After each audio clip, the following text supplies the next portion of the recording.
দিতে হবে, তোমার লক্ষ্য ঠিক রাখতে হবে, আমাকে পৌঁছিতে হবে। ঠিক আছে, তো তার জন্য ভালো ভালো ভিডিও বানিয়ে হবে, কন্টেন্ট ভালো বানিয়ে হবে। সবসময় যে ড্যান্স করে মানে কি ঠিক আছে, এই সব না, একটু ভালো কন্টেন্ট বানাও, অবশ্যই ভালো করে ভিডিও বানাও।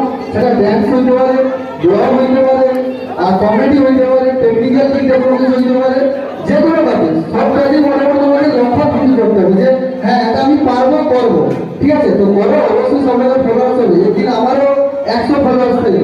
ঠিক আছে, তো আজকে অনেকে ভাবলো যে আমার কম ফলোয়ার্স কেনই পারেনি, সবাই আমাকে একটা কথা জিজ্ঞেস করবে, তারা ভাইরাল করে দেবো।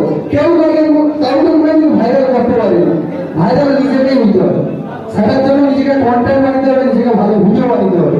এই না যে সে তার কাছে গেলে সে ভাইরাল করতে হবে, কেউ কাউকে ভাইরাল করতে পারবে না।